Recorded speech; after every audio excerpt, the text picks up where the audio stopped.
Today, we'll be talking about our senior project on utilizing swarm robotics for search and rescue applications. The people involved in this project includes the project advisor, Dr. Pernalete, and the team, Danica, Daniel, Maximillian, and me, Cerrin. Here's an overview of our presentation.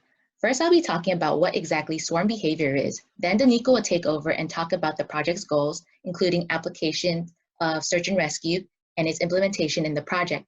Next, Daniel will continue on and talk about the design of our project, explain what SLAM is, and go into more detail on the localization aspect of SLAM.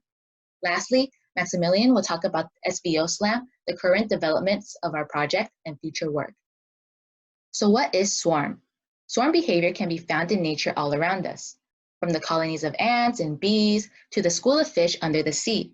Tiny organisms like ants and bees are seen as ineffectual on their own. However, when they work together in their swarm, they can build complex structures and survive through even the toughest environments.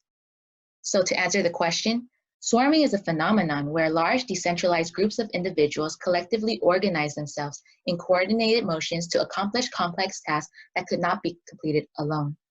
There are three main properties in every swarm system, whether these systems are natural or artificial.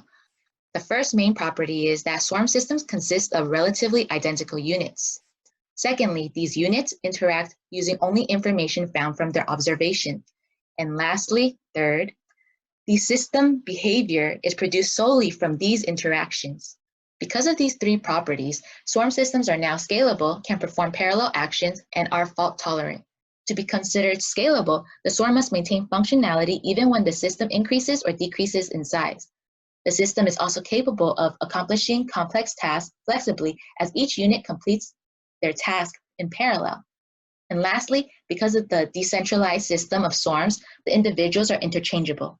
No single unit has control of or is in charge of the system. This signifies that one individual failing will not disrupt the entire network. Now that we're done talking about swarming, let's move on to our project goals. Project goals. Our project goals were to develop a multi-robotic system to map an indoor environment and create a research project that displays the capabilities of swarm robotics. To do this, we broke our project into three main criteria. First, the development of an individual autonomous robot with SLAM capabilities, the development of more fully functional robots to implement swarm algorithms, and lastly, implement both algorithms to work together to map an unknown environment inside a building. Application, search and rescue. For our application, we decided to apply swarm robotics to aid in search and rescue. Search and rescue is defined as the search for and provision of aid to people who are in distress or imminent danger. So every year, the number of casualties among first responders increase as firefighters and paramedics face the risks involved in putting their lives on the line for others and the emotional and mental stress involved with the after effects. Current aid in search and rescue involves post-treatment for first responders, never prevention. By applying swarm robotics, we can work to minimize human involvement in dangerous areas and decrease the stress impact on those who work to save our lives. Additionally, by applying swarm robotics to search and rescue, we increase the response time and give a greater sense of security for those who are trapped in dangerous situations. Implementation. We plan to implement the benefits of swarm robotics to aid in search and rescue. By developing a swarm of robots that will be able to map and localize threats, we significantly reduce the risk involved while maintaining a high efficiency. Unlike other options that are currently being tested that involve only singular robots as depicted to the left, with a swarm of robots, if one or two bots go down or fail, the rest will pick up the slack. Additionally, by implementing swarm algorithms, we display both its capabilities and open the door for future research and additional application. This is the current list of components that make up the current design of the robot. We chose an Arduino microcontroller because of the ease of use and modularity and compatibility it has to incorporate multiple types of sensors. Localization of the robot is achieved through motor encoders and an inertial measuring unit, or IMU. Obstacle avoidance is performed with an ultrasonic sensor. External and internal communication is achieved using both a combination of Bluetooth and Wi-Fi. Mapping is going to be done through a camera on the robot.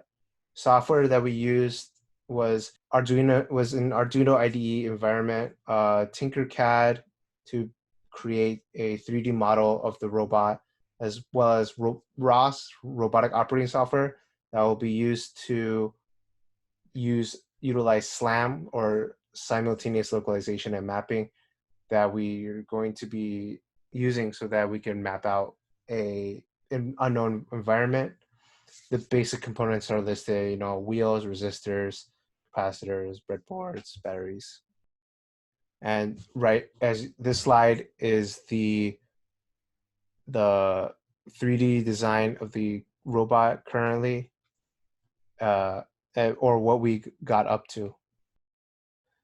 SLAM, simultaneous localization and mapping, it is an algorithm used to construct a map of an unknown environment while also approximating location and orientation of a robot. There are many forms of SLAM and different algorithms to perform and create a layout of an unknown area that could be tailored to the resources available on board the robots. We've primarily focused on a visual form of SLAM that uses a monocular camera to record and observe the environment. Localization, the first half of the problem we're trying to tackle when using SLAM, is where you locate a robot in reference to its environment, whether it's like a landmark within the environment or the computer that it's communicating with. With our test purposes, we probably would have done something like that when we're creating the environment the robots are going to be in. Motor encoders and IMU sensors on the robot is currently being used to determine localization for the robot. And the system, the reason localization is so important is so the system knows where each robot is, and so that we could reduce the amount of time and overlap each robot could have when mapping out the layout of an unknown environment. Semi-direct visual odometry SLAM, or SVO SLAM. The OV2640 camera we use for the visual sensor is a monocular camera, and SVO SLAM may create 3D layouts from monocular cameras.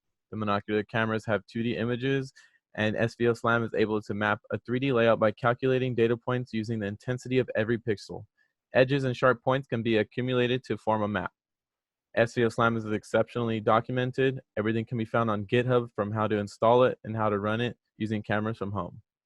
The user-friendliness of SVO SLAM allowed us to install right on our computers with the help of Ubuntu Linux and ROS. The photo on the right is showing RVAZ running in ROS through Ubuntu, and you can see that there is a live camera going through a room, capturing all the corners and data points it can to create a 3D layout. Using robot operating software, or ROS, for SLAM. We used ROS Kinetic CAME for its compatibility with SVO SLAM. A newer version of ROS would make it increasingly difficult to run the software smoothly. ROS is essential for SVO SLAM to run, and it allows many programs to be executed at once. And in our case, we needed SVO SLAM, RVIZ, and Video Stream OpenCV. SVO SLAM records data points, RVIZ uses those data points to create a visual map, and Video Stream OpenCV captures the RTSP stream from the ESP32 camera to be uploaded to SVO SLAM.